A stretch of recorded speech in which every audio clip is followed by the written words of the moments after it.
Bonjour à tous, bienvenue à l'écoute du podcast Comme tout à chacun. Je suis très heureuse de vous présenter ce mois-ci Maude, gestionnaire d'un tiers-lieu en Bretagne. Cette jeune femme de 40 ans est animée par le désir d'être libre et aussi par apprendre de l'expérience tout le temps. Je vous parlerai à la fin de l'épisode d'un autre podcast qui fait le lien avec celui-ci sur l'apprentissage par l'expérience et cette idée que notre orientation est guidée par les résultats scolaires. De belles questions en perspective qui, je l'espère, résonneront en vous. Belle écoute à tous avec Maud. Ce qui a pu être chez toi, des moments que tu ressens fort dans ton orientation. Tu es libre de dire ce que tu as envie, de ne pas raconter certaines périodes si tu n'en as pas envie. C'est ton histoire, ton récit et ta façon de le dire à toi. Il y a derrière juste l'intention d'écouter en fait et de s'enrichir de chacun et de ces moments-là que l'on a vécu dans son orientation. J'ai une très longue période d'apprentissage. Alors, D'accord. Bien que l'apprentissage, elle se fait toute sa vie. Mais, d'accord, oui. En tout cas, l'apprentissage formel tel qu'on l'entend, oui. avec des professeurs, avec le fait d'ingurgiter du savoir, en tout cas, oui. Cette période, elle a duré jusqu'à l'âge de mes 26 ans. Donc, ce qui est quand même assez long. Moi, je considère que j'ai commencé à aimer justement apprendre quand je suis rentrée en fac de droit, quand je suis rentrée en fac. Et pas avant. Et pas avant. Tu entends apprendre, c'est commencer à te diriger vers une direction, une orientation. En tout cas, j'ai aimé ça.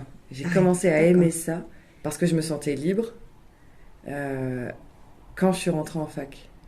D'accord. Avant ça, j'avais l'impression que c'était de l'apprentissage subi. D'accord. Et une espèce de conditionnement. C'est-à-dire que je ne me sentais pas libre d'apprendre ce que je voulais. Ou en tout cas, on ne me donnait pas la possibilité, les outils pour transformer le savoir en quelque chose dans la vie. Et qu'est-ce que tu as fait avant la fac de droit en fait ? Alors, avant, parcours très classique, jusqu'au bac, un bac ES avec maths renforcée.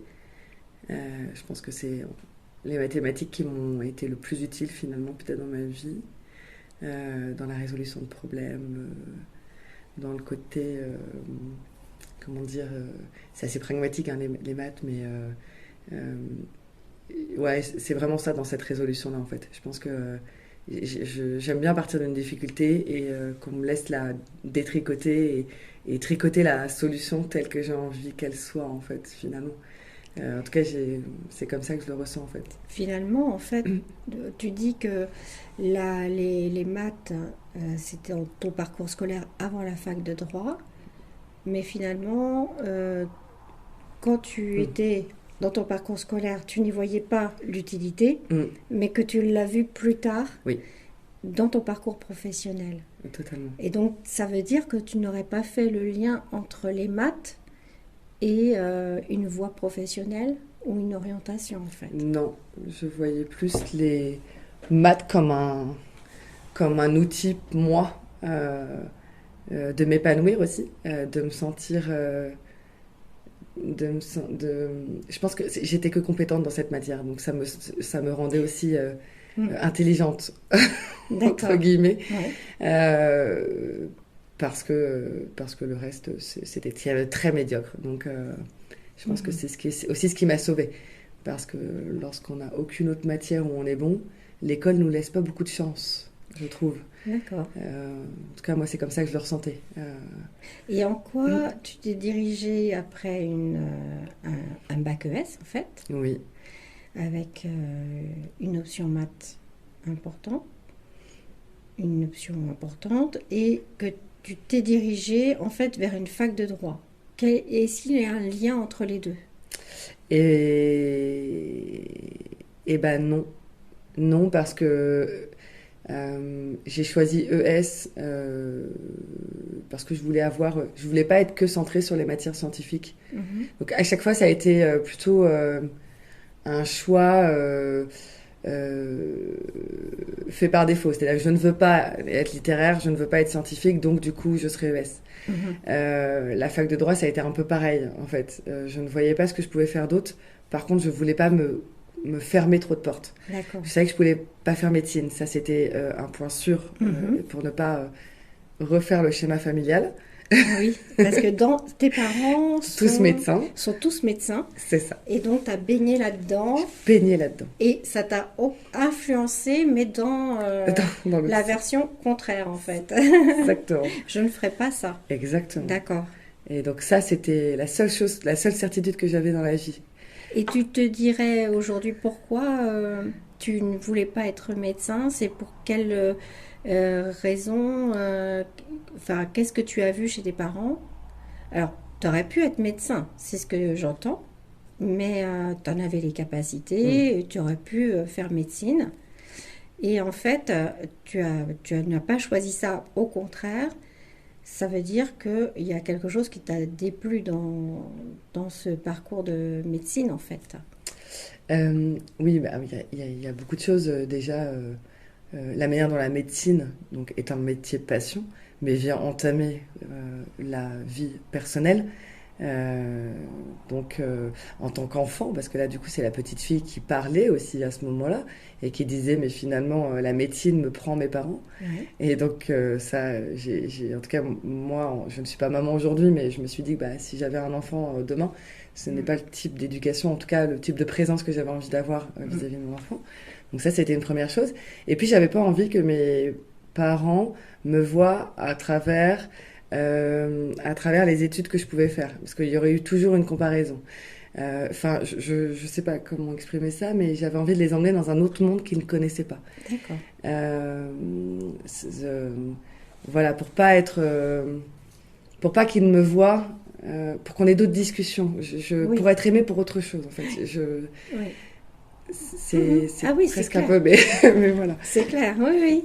Et donc, finalement, tu es arrivé en fac de droit parce que tu ne ferais pas médecine, mais le droit, c'est quelque chose que tu as envisagé plus qu'autre chose encore. Et pour quelle raison, en fait? Parce que le droit, le droit inonde notre vie, en fait. Enfin, je me rendais compte que droit constitutionnel, droit public, droit constitutionnel. En fait, tout ça, c'est des choses qu'on vit tous les jours. C'est notre vie de citoyen. Et je me dis, mais en fait, je vais emmagasiner tellement de savoir. Donc ça, c'est vraiment quelque chose qui me plaisait. Et j'aime bien parce qu'il y a des énigmes dans le droit aussi. Et donc ça, clairement, il y a toujours ce côté-là de résolution. Donc ça me plaît. Il y a une évolution dans le droit aussi, du fait de la jurisprudence, etc. Donc c'est-à-dire que rien n'est acquis. Et ça me plaît aussi, cet état évolutif. Et puis le droit pénal, moi j'ai tout de suite été, alors ça peut paraître un peu comment dire, un peu machiavélique ou je sais pas, mais j'ai toujours été attirée, mais comme beaucoup de petites filles peut-être, mais par l'histoire des tueurs en série. Ah oui. Comme beaucoup de gens, exactement. Oui. Non pas sur le côté voyeuriste de la chose, de ce qu'ils font, mais plutôt de ce qu'ils sont. Plutôt la raison pour laquelle ils sont devenus, en fait, tueurs en série. Exactement. Ça m'intéressait. En me disant que finalement, mais pourquoi eux sont passés à l'acte? Pourquoi nous, on n'y passe pas? Déjà, nous, eux, finalement, on parle des mêmes personnes. Et d'analyser ça, qu'est-ce qui fait que moi, en tout cas, je ne passe pas à l'acte, pourquoi eux, ils l'ont fait, ça m'a toujours passionnée. Et donc, je me suis dit, le droit va m'emmener au droit pénal, va ensuite m'emmener, etc. Mais quand je suis rentrée quand même en fac de droit, je me laissais encore, je pouvais devenir aussi bien avocat que juge, que je ne sais quoi. Voilà. D'accord, mais tu avais une petite envie ou pas du tout? Il y avait quand même une envie de droit pénal, ça c'est certain. Et de droit pénal pour et de criminologue, plutôt criminologue. Criminologue, d'accord. Ah oui, donc rentrer dans la police? Donc rentrer dans la police, même à l'époque ça aurait dit, parce qu'en fait à la police, le système criminel fait que on était encore peu aguerri sur la notion de profiler, etc. Donc il aurait fallu partir aux États-Unis, chose que je n'étais pas prête. Donc petit à petit, c'est pour ça que j'ai bifurqué. D'accord. Donc je suis allée donc j'ai fait un master 1 en criminologie, droit pénal. D'accord. J'ai fait un master 2 également criminologie, médecine légale, etc. Donc là j'ai poussé encore un peu plus loin. Donc ça je l'ai réalisé. Donc j'ai bougé au fur et à mesure. Je suis allée à Aix-en-Provence faire un master 2. Et c'est là où il fallait faire des stages. Pour essayer de confronter, aussi se confronter au terrain. Et je pense que c'est ça qui a été le plus compliqué pour moi, parce qu'il y a ce qu'on imagine, et puis il y a ce qu'on vit en fait.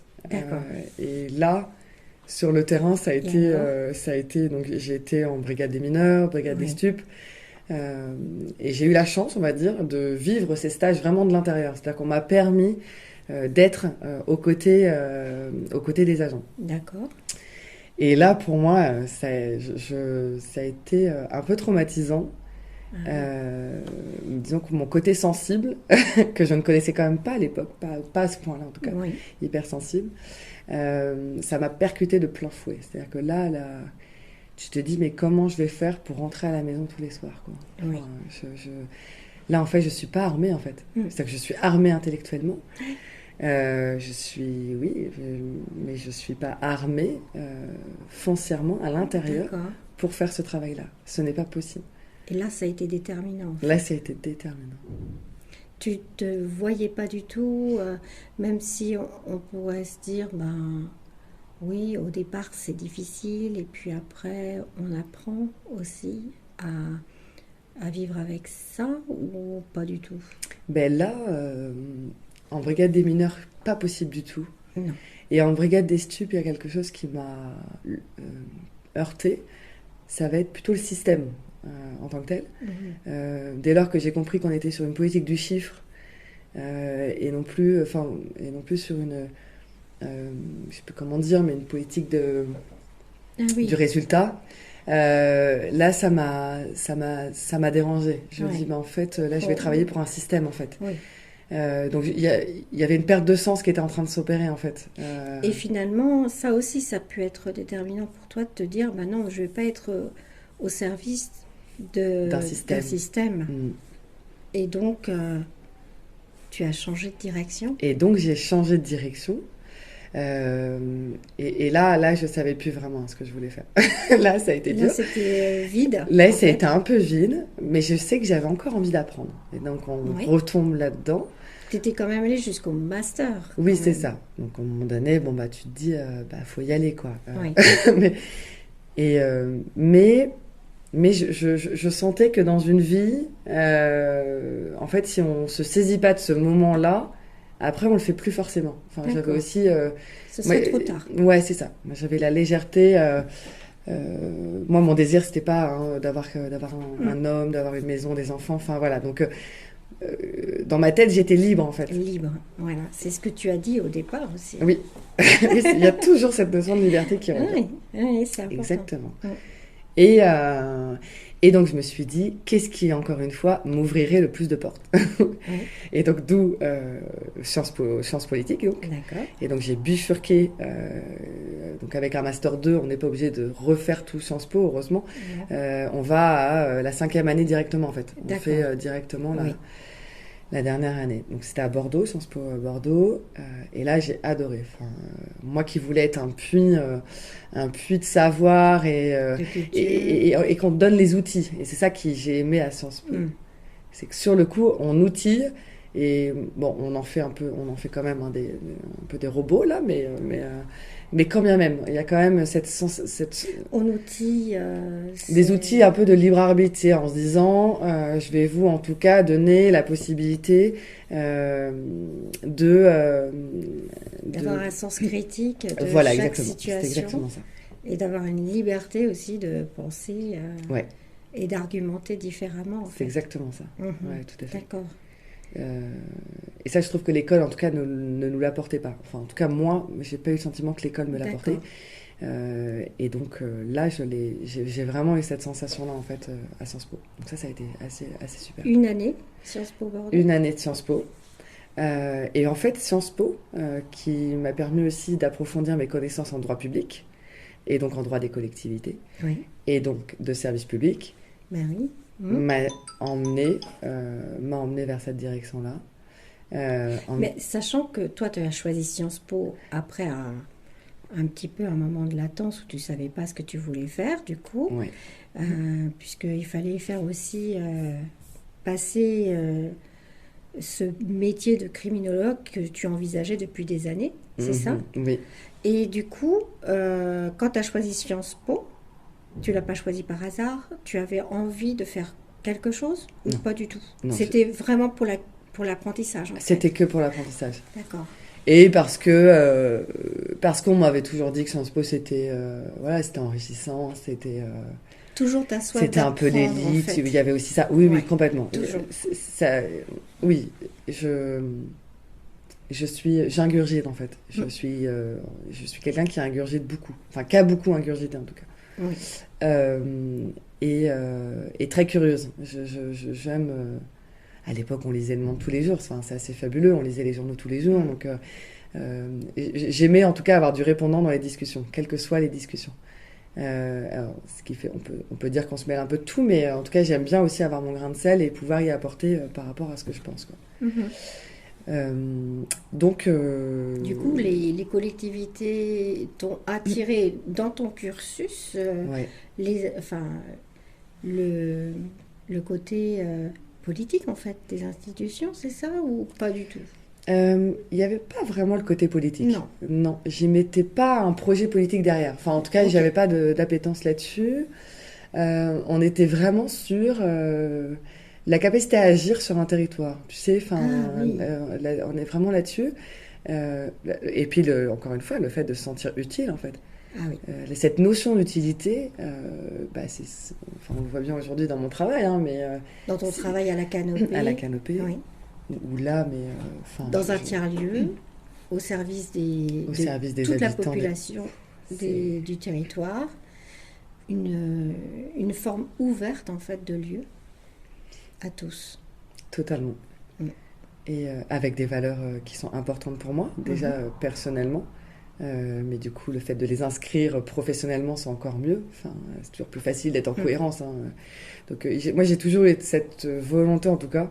Je pense que d'ailleurs, c'est plus fort que nous. Hein. Enfin, on parle même plus de volonté à ce stade-là, d'être très authentique entre mon volet professionnel et mon volet personnel. Oui.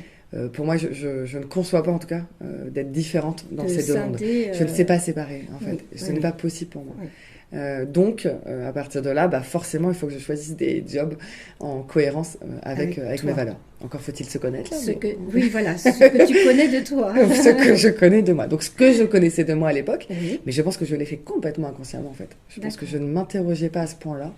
Aujourd'hui, je suis en capacité de le dire, mais je ne peux pas te dire à l'époque que, en effet, j'y allais parce que je ressentais dans le service public de l'honnêteté, de la mixité. Je pense pas, en fait. Le service aux autres? Je peux le... Tu pouvais déjà le sentir comme quelque chose qui te menait, qui te motivait, en fait.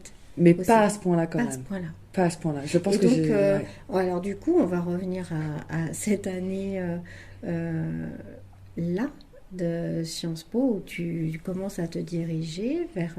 Qu'est-ce que tu as fait après Sciences Po? Alors après Sciences Po,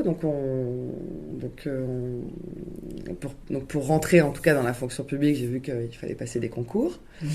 Et donc là, je me suis dirigée vers des préparations au concours en fait. Donc c'est des CEPAG, Centre de préparation à l'administration générale.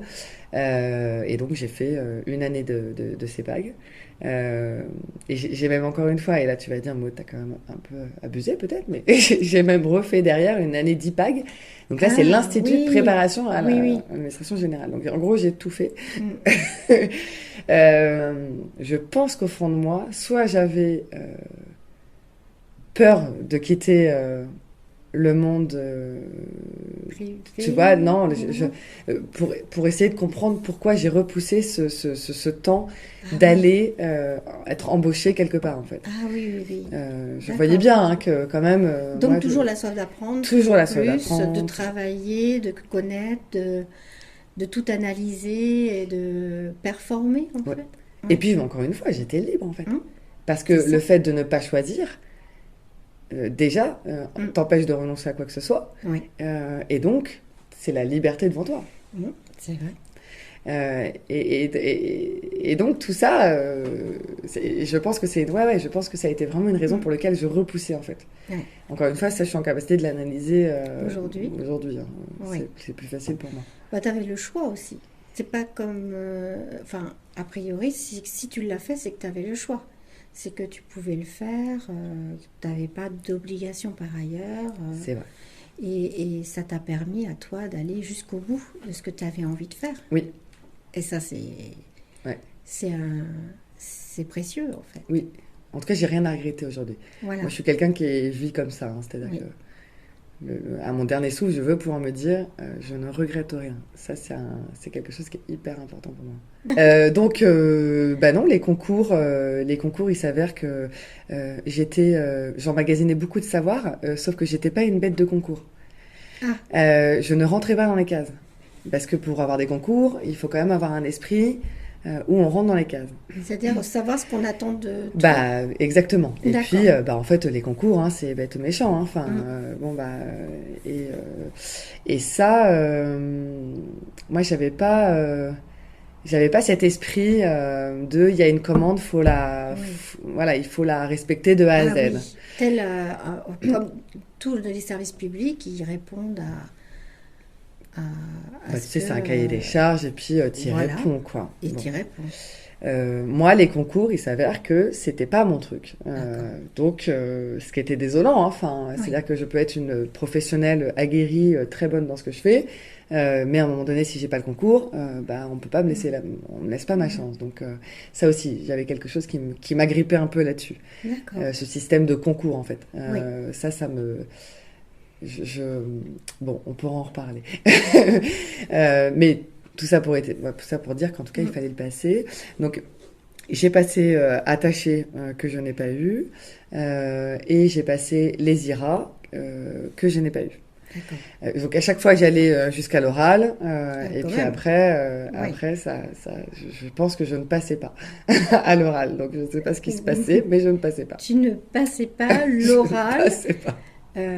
Tu ne passais pas l'information qu'on attendait de toi à l'oral. C'est ça. Bon, en tout cas, j'étais forcément à un moment donné moins bonne que les autres parce que tu te concours aussi aux autres. Donc voilà. Donc, mais je prenais ça avec finalement. J'en ai pas un souvenir traumatisant. Oui, c'est pas une grosse déception. Non, c'est pas grave. Moi, ce que je voulais, c'était rentrer. Donc... Par la porte ou par la petite porte. C'est ça. Et donc, du coup, j'ai passé le concours de rédacteur. Donc là, il s'avère que je l'ai eu. Donc, j'étais très contente, puisque je savais que j'allais rentrer. Et puis après, une fois que je suis rentrée, on verra bien. Mais déjà, moi, j'ai envie de tester, en fait. Parce que c'est pareil, la fonction publique... tant que tu la testes pas, enfin comme tous les travails, mais oui, exactement. Tu sais pas à quoi t'attendre. Et puis peut-être que c'est comme dans le privé, il y a selon l'endroit où tu te trouves, c'est encore un travail différent peut-être aussi. Ah oui. C'est pas les mêmes c'est ça. Directives, les mêmes orientations partout, justement. Totalement. D'accord. Et donc là, t'es arrivée où, en fait? Alors, donc, là, je suis arrivée, j'avais 26-27 ans. Oui. Je pense que c'est ça, à peu près ça. Et là, oui. Non, mais comme quoi, je me suis jamais arrêtée, en fait. Enfin, et là, je me suis dit, mais Maud, t'as le concours en poche, mais justement, tu n'as pas l'expérience. Donc, on va te renvoyer le fait que tu n'aies pas l'expérience. Et donc tu vas faire ce qui à l'époque était, ça venait de sortir à l'époque, hein, c'est une licence professionnelle sur les métiers territoriaux. Et ça venait de s'ouvrir à Angers. Et là on te proposait la moitié cours théorique, la moitié cours pratique, enfin stage. Oui. Je dis génial. Enfin en plus de ça je repousse encore. Et on repart. Et on repart sur une année de plus. Mes parents, je pense qu'ils ont été très conciliants par rapport à ça quand même. Donc on repart pour une année de plus. Et en plus de ça, je fais un stage. Donc là, je trouve un stage à la mairie de Petit-Mare, c'est dans le 44, parlant de Varade, etc. Et là, génial. Enfin, je m'éclate. Donc, et en effet, cette licence m'a apporté encore une fois la matière que je n'avais pas. C'est-à-dire que ce n'est pas le savoir théorique. Là, on est vraiment sur... le lien entre la théorie, en fait, que tu avais, mais et le terrain, en fait. Totalement. On transfère mes enseignements. Voilà. Et c'était vraiment... tu as pu... travailler sur les savoirs, en fait, mais avec des vrais gens. Mais c'est ça. Et je me suis rendu compte quand même qu'il y avait un sacré décalage quand même. Ouais. Ah oui. Ah oui, ouais. Ça coinçait. Ouais. D'accord. Entre ce qu'on nous apprend et ensuite derrière ce qu'on en fait en fait. Oui. Moi j'ai trouvé qu'il y avait quand même un ça veut dire qu'on nous apprend beaucoup mais on s'en sert très peu, ou ça veut dire que le savoir n'est pas forcément en phase avec les besoins sur le terrain? Après, du coup, moi je pense ça, c'est parce que je suis très généraliste en fait. Ah oui. Donc, parce que j'ai toujours été généraliste en fait. Je me suis jamais vraiment spécialisée pour quelque chose, mis à part la criminologie et voilà. Mais sinon, là, moi je refaisais un peu ma carrière en fait, dans le droit public. Et dans la fonction publique, souvent ce qu'il est demandé, c'est une spécialisation. Enfin, c'est pas forcément ce qui est demandé, mais n'empêche que les postes sont faits que il y a toujours une spécialisation derrière. Oui, selon le service. Selon le service, ressources humaines, comptabilité, juridique, ça demande quand même des compétences très spécifiques. Donc les profils, en tout cas très généralistes comme les miens, étaient pas forcément dans des catégories B. Ah oui. Parce que les catégories B sont des postes très opérationnels, souvent dans des services supports. Les catégories A, j'en fais pas des généralités dans ce que je dis, mais j'en suis pas très loin. Les catégories A sont plutôt sur des postes stratégiques, donc avec des visions larges, des visions transversales, voilà. Ils peuvent bifurquer plus facilement d'un service à un autre sans déranger personne, en fait. C'est ça, puisque normalement leur rôle c'est d'avoir une vision, c'est pas forcément de faire. Donc après, ils s'appuient sur des équipes techniques et opérationnelles. Mais moi, en tant que B, finalement, j'avais l'esprit d'un A sur un poste de B, quoi. Donc, je continue à le vivre aujourd'hui, mais maintenant, j'en fais mon... Voilà, et d'ailleurs, je dis ça, mais finalement, j'ai toujours eu des postes qui me laissaient cette possibilité-là, en fait. Donc, j'ai toujours eu des postes de A. Alors, j'ai horreur de parler comme ça, mais c'est une réalité. Et c'est peut-être une réalité pas que pour toi. Non, c'est ça. C'est ça. Mais en tout cas, je pense que je me suis donné les moyens derrière, en fait, d'aller sur des postes qui me permettaient de faire d'avoir des fonctions plus de catégorie A que de B. Et donc de pouvoir aussi avoir une vue plus large des choses avec les gens avec lesquels tu travaillais, d'avoir un peu ce savoir-faire que toi tu pouvais mettre au service en fait. D'accord. Et donc tu avais 26 ans. Et donc là j'avais 26 ans, donc oui. Donc j'ai commencé à travailler ensuite quand même. Où là, j'avais postulé pour la mairie du Lion d'Angers en tant qu'urbaniste. Donc assez improbable, puisque j'avais pas de compétences d'urbaniste. Mais du coup, je n'ai pas été retenue sur ce poste-là, mais le maire m'a tellement bien aimée qu'ils m'ont recrutée à la communauté de communes en tant que directrice adjointe. D'accord. Donc tu vois, profil encore une fois généraliste. Oui.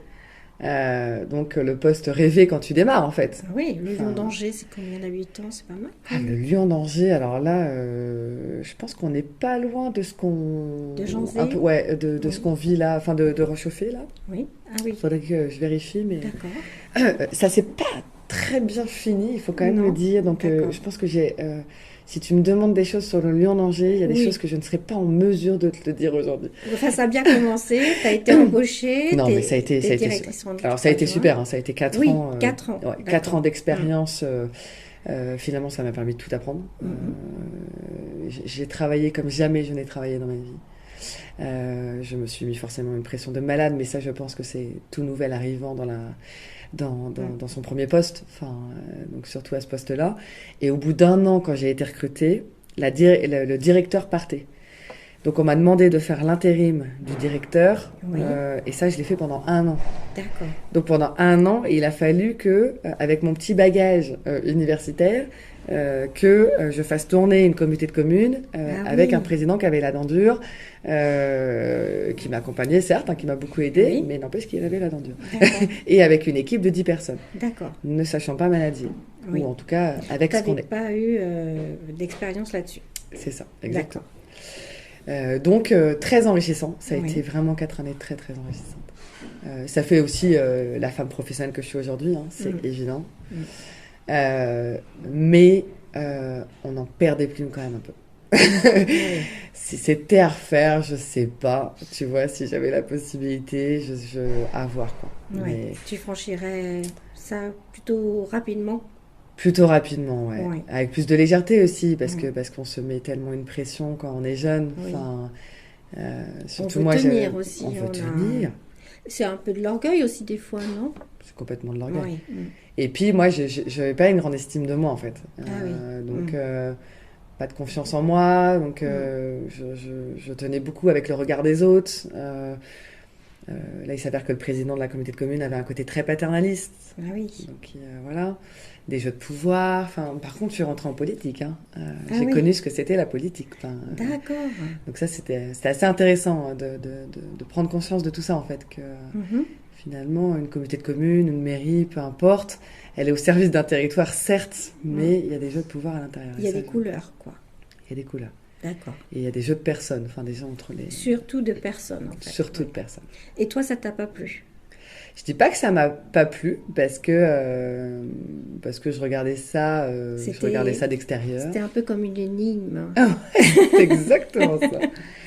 C'est vrai, tu as raison. C'était vraiment que ça pouvait être considéré comme une énigme. Ouais, exactement. Ça m'amusait plutôt. Ça m'amusait plus qu'autre chose. Donc, donc voilà. D'accord. Voilà pour ça. Et ensuite, donc voilà, en fait, donc je suis partie de ce premier travail. Et ensuite, j'avais envie de découvrir ce qu'était un peu la vie d'une grosse mairie. Donc là, je suis partie à la mairie d'Angers. Alors là, c'était une opportunité de poste assez incroyable. Pareil, c'était le maire d'Angers à l'époque qui m'avait repéré aussi. Donc c'était le prédécesseur de notre cher monsieur Béchu, ministre de la Transition. Et donc là, c'était monsieur Béats à l'époque, qui ouvrait un poste de manager de centre-ville. Ah oui, manager de centre-ville, on était sur des nouveaux postes qui n'existaient pas avant. Et donc ça, j'aime bien d'arriver sur quelque chose de nouveau. À construire. Ça, j'adore ça.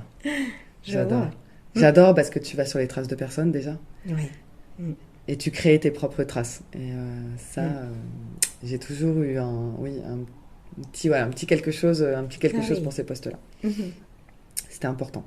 Et donc sur ce poste-là, qui était vraiment à créer de A à Z, une grosse distorsion entre la mairie et les commerçants. Il y avait un rôle de coordination, un rôle d'interface, un rôle de connaissance très transversale avec de l'ensemble des services de la mairie pour toujours faire le lien en fait entre les commerçants et les services. Un rôle événementiel parce qu'il fallait s'occuper du marché de Noël d'un mois là. Donc voilà, un rôle touche à tout qui alors ça m'a vraiment plu. Je suis restée un moment. Alors je suis nulle dans les dates, il faut le savoir. Des fois quelque chose qui a duré 8 ans peut me paraître 2 ans et à l'inverse pareil. Donc, ça veut dire que plutôt ça se passe bien quand tu ne vois pas le nombre des années passées en fait. Oui, c'est ça. C'est exactement ça. En tout cas, je suis restée jusqu'à 34 ans. Ça, c'est ce que je sais. D'accord. À la mairie de... 4 ans alors. Donc oui, on commence à être bon. Ouais, c'est ça, exactement. Oui, bah oui, c'est ça. En fait, je croyais que j'étais restée plus longtemps, mais je suis restée 4 ans. Tu vois ça. Donc... Bah, 4 ans, c'est déjà pas C'est mal. déjà pas mal. C'est déjà pas mal. Je pense T'as que eu le temps de faire beaucoup de choses ouais. et qui t'ont plu. Oui. D'accord. Ouais, totalement. Et tu t'es dit, bah là, c'est bon, j'ai fait, maintenant je passe à autre chose ou... Là, en fait, j'ai eu un déclic, Oui. mais ça va paraître un peu comme dans les dessins animés, là, mais je me réveille un matin et en me disant, mais il me manque quelque chose là dans ma vie. Mhm. Je suis, et comme je te l'ai dit tout à l'heure, je suis remplie de liberté et je n'aime pas je n'aime pas qu'on m'oblige à faire les choses, en tout cas. Je n'aime pas tout ce qui est conformiste. Oui.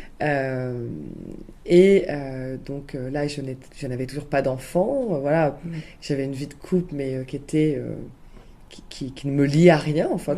Voilà. Et je me dis, mais ce qui va me manquer là dans ma vie, c'est de m'expatrier quelque part. Vraiment, j'ai envie d'aller découvrir un autre pays, une autre culture. Ah oui. Il y a vraiment, ça a été toujours un rêve de gosse, tu sais. À notre époque, on ne le faisait pas tant que ça, ou alors fallait aller via les Erasmus, tu sais. Enfin, c'était des programmes très cadrés, quoi. Oui. Après, il y avait Woofy. Il y avait du woofing, non mais oui, woofing, complètement. Des choses comme ça. Qui existaient, mais je trouve que les jeunes d'aujourd'hui partent presque plus, mais peut-être que je me trompe. Hein, mais, voilà, plus librement, sans se poser des questions voilà. de situation, de statut, de choses comme ça. Oui. Ouais, d'accord. Oui, tout à fait. Donc voilà, cet éveil de conscience là, à me dire non, il faut que je parte. Le pays qui m'attirait, mais c'est surtout parce que j'avais 34 ans et que pour partir, je voulais partir avec un PVT, donc c'est permis vacances-travail. Oui. C'est un permis, un visa qui te permet d'aller travailler dans certains pays. D'accord. Donc ce qui me permettait d'aller travailler dans les pays ciblés. Donc ça, c'était quand même un plus aussi, parce que je voulais quand même y avoir une utilité, puis il fallait que je gagne de l'argent aussi, parce que et donc j'ai choisi le Canada parce que ils prenaient jusqu'à 35 ans le Canada. Ah oui. Alors que les autres pays prennent jusqu'à 30 ans. Donc ayant 34 ans, j'avais guère le choix, j'avais plus que le Canada. C'était le Canada. Langue française, ça m'arrangeait bien vu que en anglais c'était 0.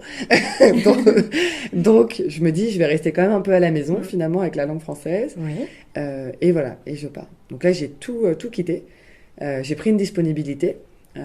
Par contre à la mairie parce que je partais avec l'idée, je ne sais pas si je vais revenir, mais si je reviens, bah, je veux être à la mairie, quoi.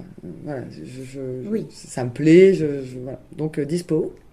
Et comment ça s'est passé par rapport à la mairie Comment tu t'es sentie, toi, de leur dire, bah voilà, ça se passe bien, mais je m'en vais, c'est pas que ça se passe mal, c'est que moi, c'est bon.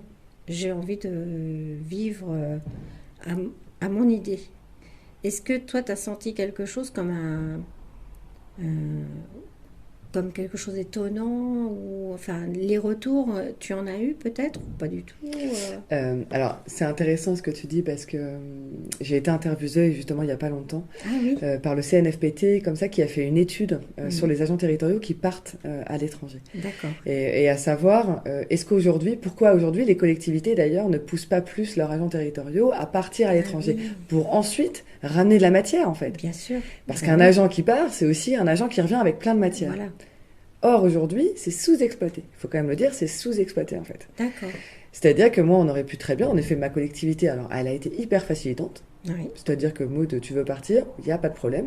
Nous-mêmes, on te garde ton poste, parce qu'on t'aime bien, on garde ton poste. Pendant 2 ans, on va embaucher quelqu'un. Et quand tu reviens sur ton poste. Donc, hyper facilitant. Par contre, à aucun moment, bah, tiens, vu que tu pars là-bas, est-ce que tu peux peut-être faire une étude, je sais pas, comparative, aller en voir un tel, enfin... aller te sourcer sur quelque chose, enfin monter un journal de bord, enfin tiens est-ce que tu peux continuer à témoigner, poster des de petits posts, enfin rien du tout. Ça n'est pas venu à l'idée de qui que ce soit en fait. De qui que ce soit. D'accord. Donc ce n'était vraiment pas dans la culture en fait. Pas du tout. Puis les gens déjà ils le feront pas pour eux. Enfin des fois ils te disent oh c'est courageux, moi je le ferai pas. Donc souvent c'est un peu ça que t'as. Mais il y a pas de curiosité en fait à ce niveau-là, tu sais, de se dire enfin voilà, c'est tu pars. Bon bah d'accord. Voilà. Donc, écoute, très bien, en tout cas, T'es pour parti. moi, parce que voilà, moi, ça m'a permis Le de partir Canada. facilement. Donc, le Canada.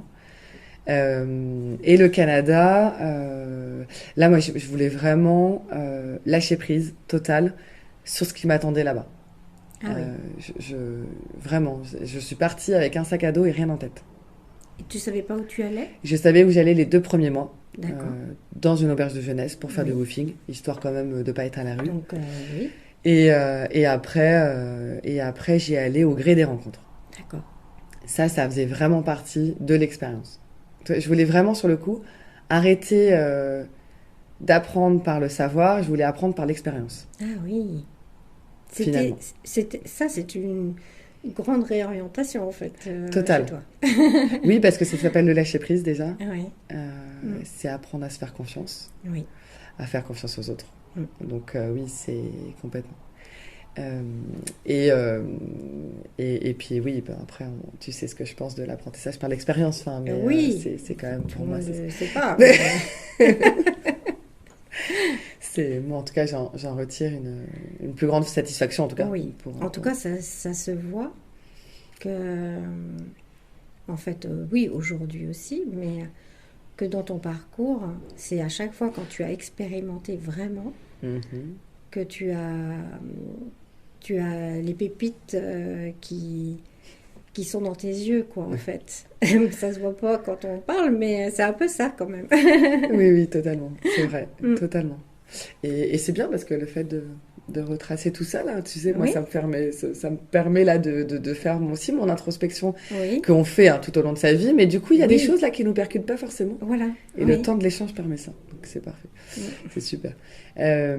Et donc oui, le Canada, bah écoute, donc woofing, un rêve de gosse, mais un peu inavoué et peut-être en tout cas qui sortait pas, mais c'était d'être libraire.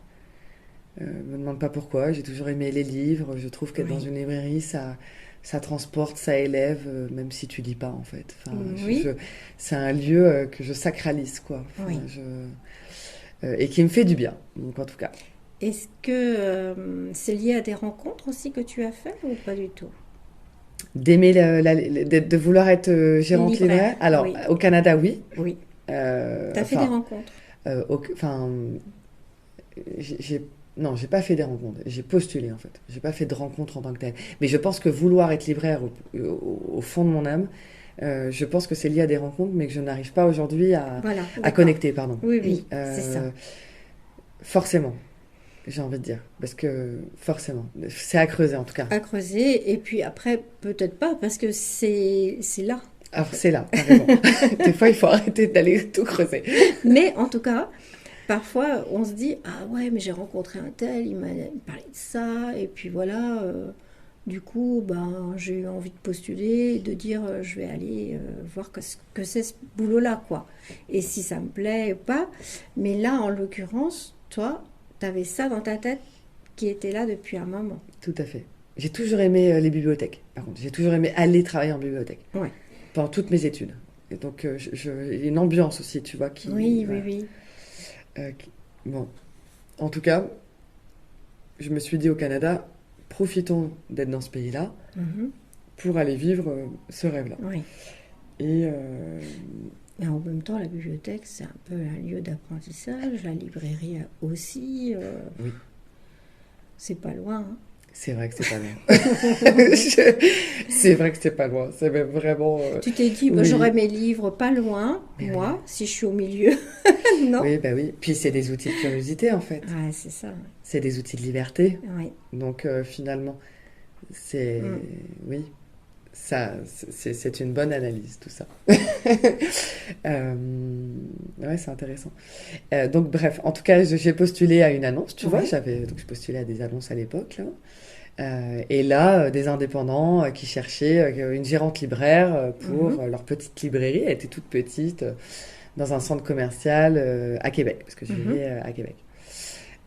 Et là, j'ai fait ça combien de temps? J'ai dû faire ça 6 mois. 6 mois dans cette librairie. Oui. Pourquoi? Parce que je sais même plus pourquoi ça s'est terminé, mais peu importe. En tout cas, là, ça m'a confirmé que j'adorais ça. Alors, ce que j'ai adoré aussi, c'est que ces gens-là m'ont fait confiance. Ces gens-là m'ont tout appris. Et ça, au Canada, le fait de laisser faire et de faire confiance. Je sentais qu'en tout cas en France, malgré j'étais jeune, 34 ans, mais je sentais que c'était quand même pas ce modèle-là en France, quoi. Que voilà, si t'avais pas les concours, les compétences, voilà, c'est une question de diplôme plus ou de et c'est de ça, enfin c'est plus disons que comment ils marchent au feeling. Ils marchent totalement au feeling. Ils se disent que finalement, les seuls critères qui comptent, ça va être ton savoir-être. Parce que si tu as la curiosité, si tu as le côté téméraire, quand tu coches 2-3 cases comme ça, tu sais que derrière, la personne, elle va apprendre en fait. Et elle va apprendre facilement. Et pour moi, c'est un très bon calcul, en fait. Enfin, j'aime pas parler de mon calcul, mais parce que c'est... Et puis ça reste, c'est intrinsèque à la personne. Donc en tout cas, voilà, s'appuyer sur ses savoir-être. Alors c'est quelque chose qui commence à venir en France, hein, petit à petit. Mais au Canada, on sentait que c'était déjà acquis depuis un moment, quoi. Oui. Ils ont toujours une avance sur nous, quoi. Toujours une avance sur nous. Toujours une avance.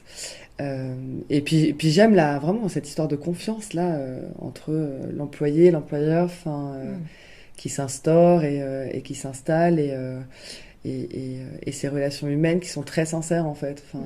Et encore une fois, c'est des relations humaines qui sont, il y a très, en tout cas moi c'est ce que j'ai ressenti. Hein, peu de différenciation entre le professionnel et le personnel.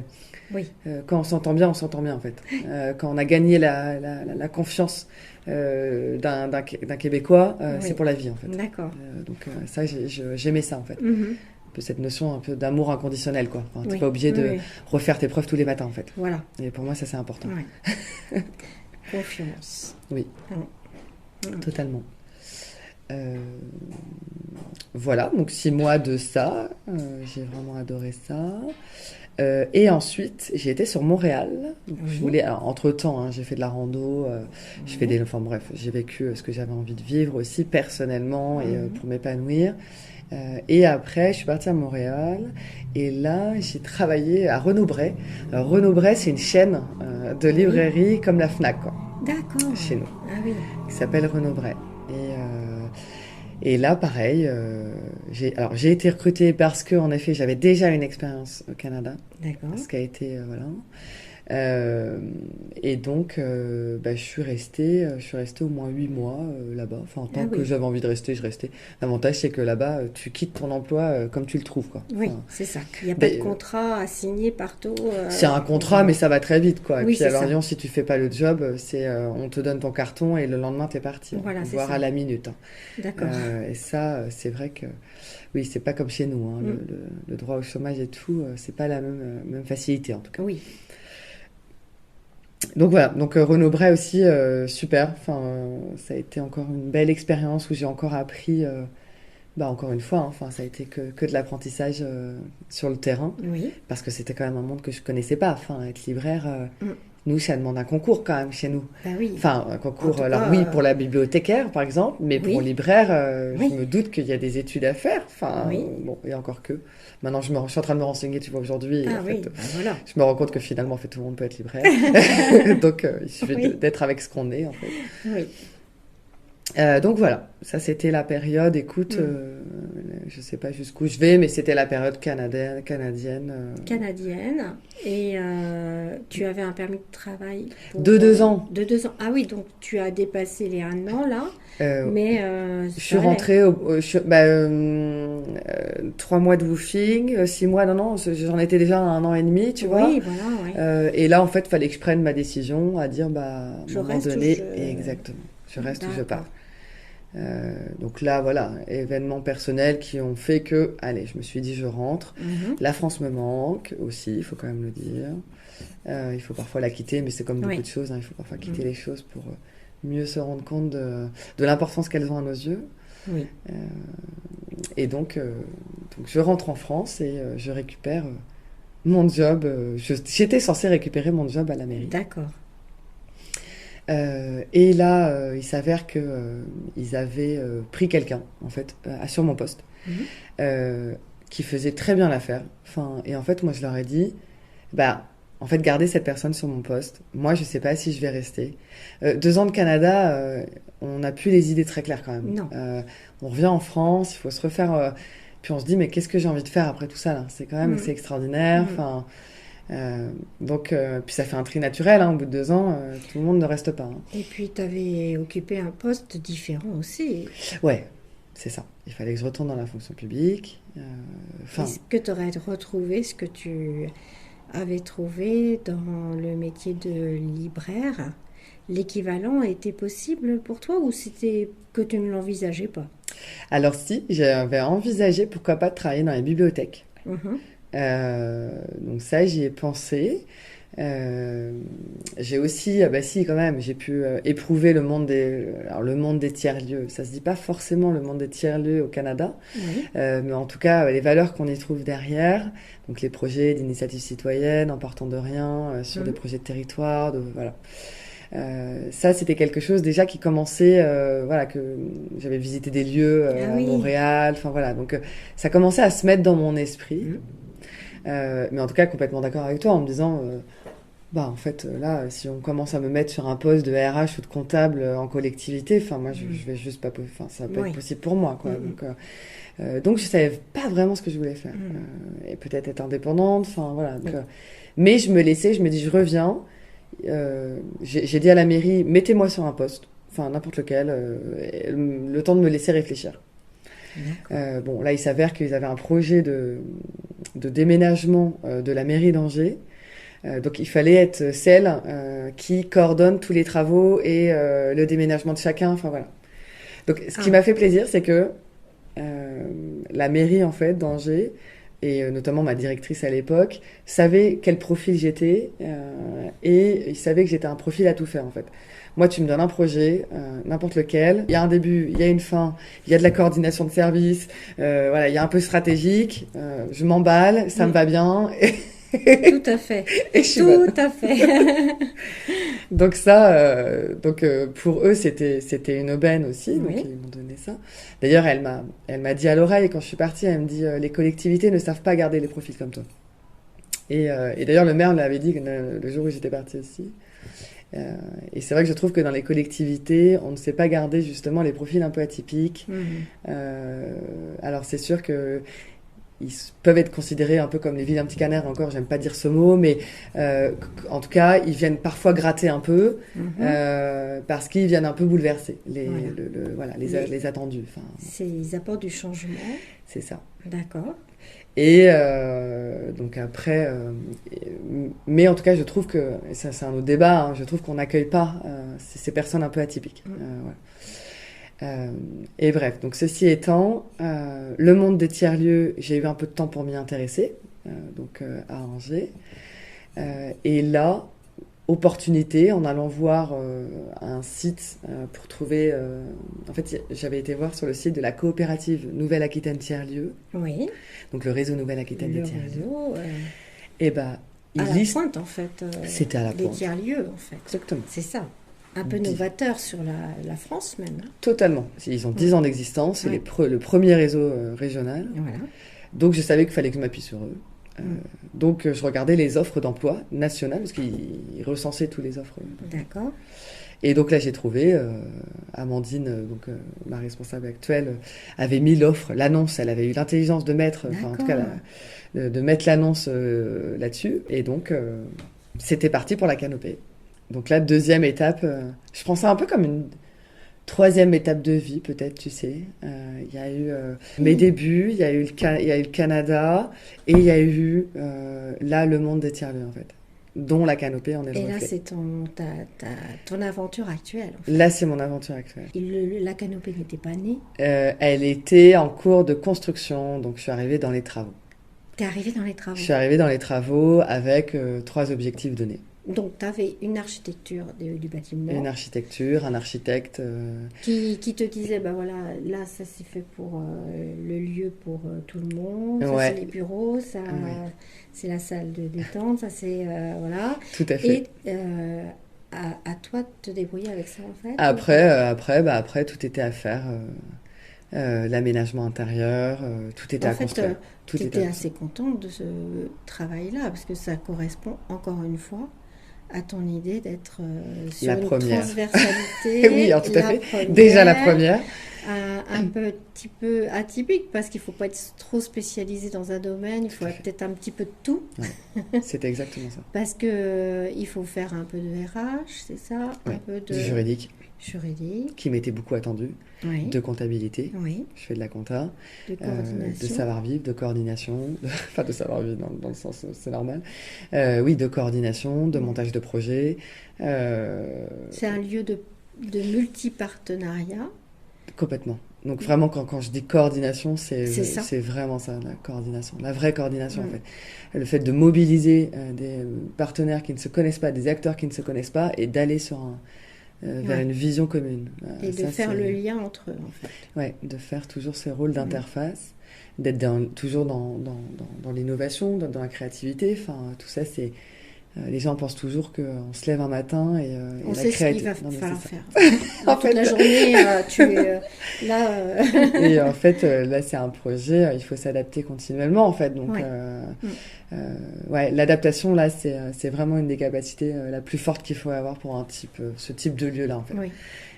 Et le lâcher prise, le laisser faire, parce Oui. qu'on ne sait pas ce que ça va devenir. Et, Il faut lâcher prise, tu veux entendre par pas tout contrôler. pas tout contrôler, D'accord. tout à fait, Faire confiance aux autres. obligatoirement. D'accord. Et dans ces cas-là, ça va de pair, hein, c'est en escalier, hein, la confiance. Hein. C'est-à-dire que c'est parce que les élus nous ont fait confiance Oui. que nous-mêmes, on a pu avoir confiance aussi en notre action. Mhm. Et du coup, on a aussi pu avoir confiance aux partenaires, aux D'accord. personnes qui nous ont accompagnés, en fait. Très bien. Pour moi, la D'accord. confiance, encore une fois, Ouais, elle circule. elle circule, ouais, tout à fait. D'accord. Et puis, c'est un lieu qui est vivant. Et Oui. c'est ça qui est génial. Enfin, déjà, on vit le vivant. Enfin, Mhm. on est avec l'autre. Le matin, on se lève, on ne sait pas ce qui va se passer, quoi. Donc, c'est plutôt très agréable. Plutôt très agréable. Parce que je pense que j'aime pas, encore une fois, les choses établies. Tu sais, Oui. je l'avais déjà dit avant. Mm, Là. mm. Et là, ça se confirme vraiment. Et là, tu as toujours un peu cette surprise de ne pas savoir ce qui va arriver le matin et de toujours être motivé par aller au travail, faire ce que tu as à faire, même si ça veut dire être parfois, je pense, tiraillé un petit peu. Mhm. Ce qui est dur dans un lieu, et là je parle d'un lieu comme ça, en tout cas au sein de la fonction publique, c'est que, et tu as vraiment dit le mot, tu as dit on est tiraillé en fait. On est pris entre un système très rigide, très cadré, qui a ses propres codes, et un lieu qui justement doit fonctionner à l'extérieur de ça en fait. Ouais. Qui doit s'extraire des codes, des choses très rigides, et voilà. Oui. Donc, toujours pris forcément entre moi, cette volonté d'aller faire fonctionner ce lieu dans cet esprit-là, et d'ailleurs c'est ce qui m'est demandé, et à côté de ça, de composer Oui. au sein d'un système qui n'est pas comme celui-là. Voilà. Donc, il faut avoir Oui, oui. beaucoup de patience et beaucoup de comment dire, Qu'est-ce qu'il faut, tu dirais en premier, ce qu'il faut? là sur le coup je dirais encore beaucoup d'adaptabilité quoi. Voilà, on ne peut pas demander ça en fait aux autres. Mais moi je ne sais pas faire autrement. On ne peut pas demander Non. d'être à l'écoute à 100% tout le temps et de mettre de côté en fait sa vie plus personnelle, plus familiale, on va dire. C'est ça que tu veux dire? Alors non, c'est pas ça que je veux dire. Non, parce que non, c'est pas ça que je veux Ça dire. parce que toi, tu as une vie aussi à côté. Complètement. Et une vie. Alors, tu dis que toi, tu peux pas scinder les deux. Tu veux dire? Je parlais plus en disant ça en termes de personne. C'est-à-dire que je suis la même personne j'ai la même posture, j'ai les mêmes idées. Voilà, exactement, je parle plus d'authenticité. J'ai toujours à peu près réussi à ce que ma vie professionnelle n'empiète pas sur ma vie personnelle, mais en termes de temps, en termes de charge mentale, et encore que, bon, voilà. Oui. Mais là, je parle vraiment en termes de ce qu'on peut apporter humainement, en fait, dans un travail, en fait. Tu joues pas un rôle, c'est ça? Je ne joue pas un rôle. Voilà. C'est exactement ça. Oui, tout à fait. Je ne joue pas un rôle. Je ne suis pas Maud, gestionnaire de la canopée, en fait. Oui. Tu vois, je suis Maud, en fait. Et on me trouvera pareil demain si je vais boire un verre avec quelqu'un. Enfin, tu sais, voilà. Donc, en tout cas, j'y mets le même engagement à faire les choses. Et pour moi, c'est plus qu'un job. Oui. Et c'est parce que, en effet, il y a la question aussi de pourquoi je le fais. Mais parce qu'il y a du sens, il y a de l'utilité, il y a tout ça. Donc c'est peut-être aussi, si tu me mettais dans un boulot que je ne supporte pas, peut-être que j'y mettrais moins d'attention. Et encore que, je pense que peut-être que c'est ancré chez moi, ça. Oui, ça c'est intéressant. Mais ça serait intéressant, ouais. Oui, en fait, tu n'as pas toujours eu exactement l'emploi que tu voulais. Non, parce que j'ai fait beaucoup de jobs d'été. Tu sais, j'ai été... Et tu y as mis moins de... Non, en fait. Non. J'ai travaillé en gériatrie pendant 2 mois. J'ai aimé ce boulot. J'ai vendu des canettes de coca dans une gare. Donc, j'ai aimé autant ce boulot. Donc, non, je pense qu'en effet, je pense que ça, c'est assez ancré. Quand j'observe ça, en fait, tu sais, tout ce qui s'est passé depuis 40 ans, je me dis que tout était presque écrit, tu sais. J'ai senti que je me suis sentie énormément guidée par la vie, en fait. Je me considère pas comme une grande chanceuse dans la vie, mais j'ai eu une guidance incroyable, mais professionnellement en tout cas, où ça a été très fluide. Les choses sont arrivées, voilà. Mais j'ai su les agripper aussi. J'ai été les chercher. Voilà. C'est bien beau, mais elles ne sont pas arrivées tout cuit. Hein. Ah ben non. J'ai été les chercher. Il y a forcément du hasard, c'est ça que tu veux dire? Oui, mais je crois, voilà, mais bon, au le destin. hasard, tu sais le... Non, pas le truc qui te tombe. Voilà, tu sais saisir les opportunités aussi totalement. Qui t'arrivent, tu ne t'y attendais pas, quoi. En fait, c'est ça? Ouais, totalement. Et c'est là où il faut savoir aussi aller tirer les fils de ce qui nous est donné aussi parfois dans la vie. Donc, et c'est vrai que alors moi j'ai plutôt une âme de guerrière en fait, donc ça je le sais aujourd'hui, et je t'avoue que je suis résistante au mal aussi, donc il faut aussi le dire. Donc je fais les choses et ça ne me paraît pas être dans la lutte pour autant en fait. Voilà. Donc je l'ai fait, et je l'ai fait parfois comme ça. Donc aujourd'hui, si tu me demandes comment je veux faire les choses, c'est que justement je ne veux plus être comme ça, mais je veux y mettre plus de douceur en tout cas. Donc voilà, ça c'est dans ma transformation en tout cas, même dans l'apprentissage. Tu sais, t'es beaucoup plus dans la bon, enfin en tout cas, bref. Donc dans la douceur. Mais dans l'apprentissage, j'imagine qu'on ne peut pas apprendre par force en fait. Ben non. On apprend mieux par la douceur, peut-être aussi. Oui, ouais, totalement. Toi, c'est de l'impression que tu as aujourd'hui? Je pense que j'ai jamais... C'est pas tant apprendre que j'ai pu faire dans la violence. Enfin, je dis pas ça.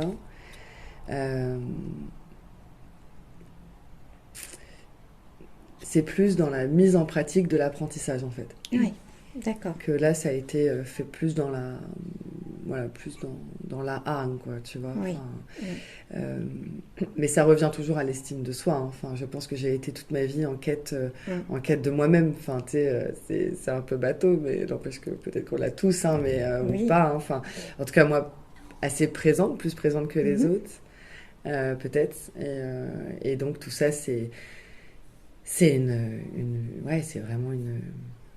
C'est presque pas la lutte de moi-même, mais tu vois, c'est vraiment encore une fois, c'est une quête, quoi. Ouais. Donc ça y est que je commence à voir sa fin dans le sens que je n'ai plus besoin de me prouver des choses. Je commence à avoir la légitimité pour, et encore que je veux pas trop l'avoir, ça m'intéresse pas aussi d'avoir cette légitimité trop confiante. parce que j'aurais l'impression de perdre aussi cette fraîcheur en fait. Je sais pas comment l'exprimer, mais... Ou d'être un robot en fait, Ouais. qui sait comment ça fonctionne, C'est qui ça. reproduit à chaque fois en fait. C'est ça. Et j'aime être ignorante en fait, enfin, ça me va aussi. Puis même à chaque si, fois c'est nouveau en fait. totalement. C'est ça. Totalement. Parce qu'en plus, ça peut être deux personnes qui nous disent la même chose, elles le diront d'une manière différente. Donc, finalement, en fait, c'est ça qui est incroyable. Mais ce qui m'intéresse aujourd'hui, c'est d'être vraiment sur de l'apprentissage d'humain à humain. Tu vois, enfin, Oui. c'est ça qui m'intéresse en fait aujourd'hui. En tout cas, là, c'est ce qui m'anime, c'est le sens que j'y vois là aujourd'hui. Moi, il faut quand même le dire, j'ai été quelqu'un qui a été bourré de préjugés toute sa vie. Par la famille, la société, par tout ça. La canopée, entre autres, le Canada aussi avant, le Canada, bien évidemment, m'ont permis de tout déconstruire. Et ça a été assez fabuleux dans ma vie, de pouvoir en effet couper, clairement. Couper, et là, tu as un esprit neuf. Et tu peux enfin reconstruire tes propres pensées à toi en fait, ce qui est quand même assez magique en fait, et ce qui est quand même nécessaire, en tout cas si on a encore une fois envie de donner de l'authenticité quand on dit que la canopée elle a des valeurs de respect, elle a la valeur de mixité, elle a les valeurs d'accueil, de solidarité, voilà, donc ouais, c'est... En fait, c'est un peu un enseignement à vivre, en fait, un petit peu ensemble. En tout cas, il se vit. De tous les jours, en fait. Ouais. De tous les jours. De tous les jours. Mais ça se vit, ça. Ouais, c'est ça. Il ne suffit pas de décréter. De décréter la fonction publique, elle aura ça comme valeur. Si à un moment donné, on ne met pas les agents en position 2, je trouve ça compliqué à... C'est super, hein. Vraiment c'est super intéressant, j'adore cette idée-là, je trouve que moi elle me parle énormément. Et parce que c'était vraiment un super entretien qui m'a permis moi de m'enrichir énormément, d'apprendre, et j'espère que beaucoup de gens pourront en profiter aussi et écouteront tout ce que tu as dit. Et c'est très bien, merci. Merci. Merci d'être resté à l'écoute de cet épisode jusqu'au bout. À présent, je vous recommande le podcast Génération Économie et plus particulièrement l'épisode Réussir, c'est dans la tête de Louis Média, où l'on retrouve ce schéma pour s'orienter par les résultats. Voilà, un peu de promo ne fait pas de mal quand c'est mérité. J'espère que vous avez aimé écouter Maud, et si c'est le cas, je vous remercie de vous abonner avec un petit clic. Cela m'encourage beaucoup. Et puis, si vous le souhaitez, parlez-moi de vous par mail. Alors, mon adresse, c'est tout attaché, comme tout à chacun, @gmail.com.